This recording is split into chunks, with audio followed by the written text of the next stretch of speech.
গত 17 বছর যিনি অন্যায়ভাবে নিপীড়িত হয়ে কারান্তরীণ হয়েছে, কিন্তু 1 ন্যানো সেকেন্ডের জন্য বাংলাদেশের মানুষের প্রশ্নে আপোষ করেনি, সেই প্রিয় নেত্রী দেশনেত্রী বেগম খালেদা জিয়াকে শ্রদ্ধার সাথে কৃতজ্ঞতা জানাচ্ছি।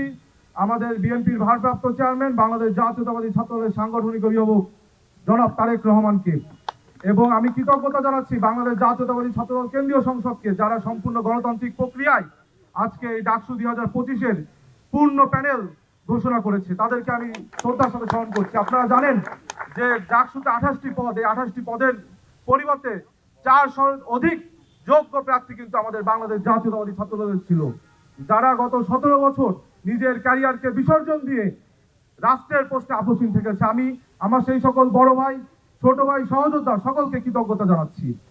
আপনারা স্মরণ করবেন যে 90-এর স্বৈরাচার বিরোধী আন্দোলন থেকে 24-এর হাসিনা বিরোধী আন্দোলন, ফ্যাসিবাদ বিরোধী আন্দোলনে নেতৃত্ব দিয়েছে বাংলাদেশ জাতীয়তাবাদী ছাত্রদল। ঠিক একইভাবে 90-এর যে ডাকসু প্যানেলে বিজয় অর্জন করেছিল পূর্ণ প্যানেলে বাংলাদেশ জাতীয়তাবাদী ছাত্রদল, এই 2025-এর প্যানেলও বাংলাদেশ জাতীয়তাবাদী ছাত্রদল ল্যান্ডস্কেপ ভিক্টরি প্রদান করবে বলে আমার বিশ্বাস করি। ঢাকা বিশ্ববিদ্যালয়ের শিক্ষার্থীদেরকে আমি আহ্বান জানাবো, we 28 people are not above you, we are those who are among you, dear friends. আমরা আপনাদের সাথে আছি, আপনাদের সমর্থন নিয়ে একটি গণতান্ত্রিক বাংলাদেশ উপহার দেব, এবং ঢাকা বিশ্ববিদ্যালয়ের সার্বিক পরিস্থিতি উন্নতির জন্য শিক্ষার্থীরা তাদের 5টি মৌলিক অধিকার যেন এই শিক্ষা জীবনে স্বাচ্ছন্দ্য উপভোগ করতে পারে সেটি নিশ্চিত করব। সবাইকে ধন্যবাদ।